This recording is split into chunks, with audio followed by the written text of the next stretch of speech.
ఆత్మీయ గోదావరి ఛానల్కి స్వాగతం. ఓటర్లలో చైతన్యం మేల్కొంది. బాధ్యత గల పౌరులుగా ప్రజాస్వామ్యంలో అతి ముఖ్యమైన ప్రక్రియలో పాల్పంచుకునేందుకు అంది వచ్చిన అవకాశం ఓటు. మనం ఒక్కరం ఓటు వేయకపోతే ఏమవుతుందిలే అన్న నిర్లిప్తత లేకుండా ఓట్ల పండగలో ప్రతి ఒక్కరూ భాగస్వాములు అవుతున్నారు. వయసు మీద పడుతున్నా, నడవలేని స్థితిలో ఉన్న ప్రజాస్వామ్య పండగలో భాగస్వాములవుతున్నారు.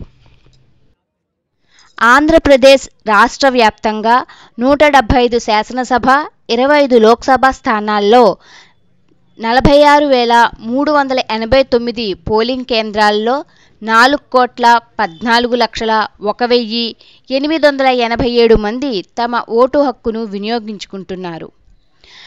వీరిలో మహిళలే అధికంగా ఉన్నారు.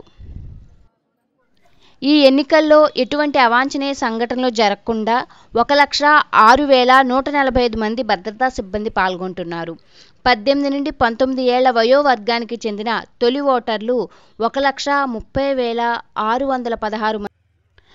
వేసవి తాపం అధికంగా ఉండడంతో ఉదయం 6 గంటల నుండి ఓటు వేసేందుకు క్యూ లైన్లలో ఓటర్లు వేచి ఉన్నారు.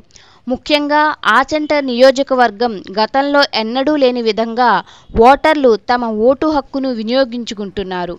మహిళా ఓటర్లు అధిక సంఖ్యలో ఓటు హక్కును వినియోగించుకోవడానికి బారులు తీరారు. దివ్యాంగులు, వయోవృద్ధులు, అనారోగ్యంతో ఉన్నవారు ఆటోలపై వచ్చి తమ ఓటు హక్కును వినియోగించుకుంటున్నారు.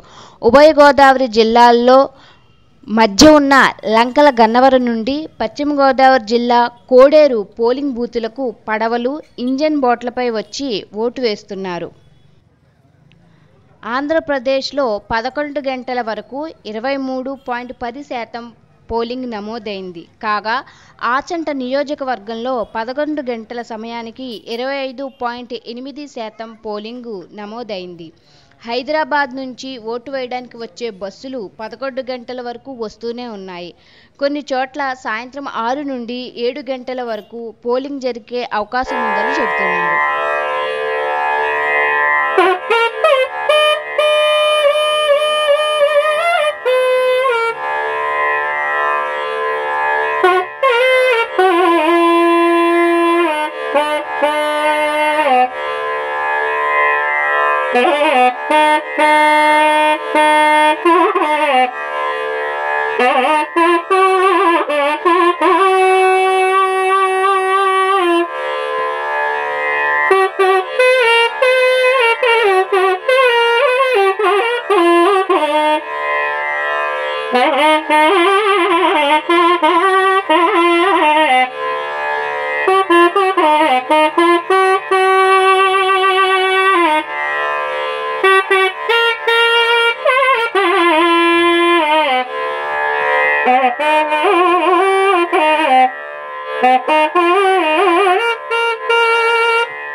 గోదావరి ఛానల్ను సబ్స్క్రైబ్ చేయండి, లైక్ చేయండి, షేర్ చేయండి.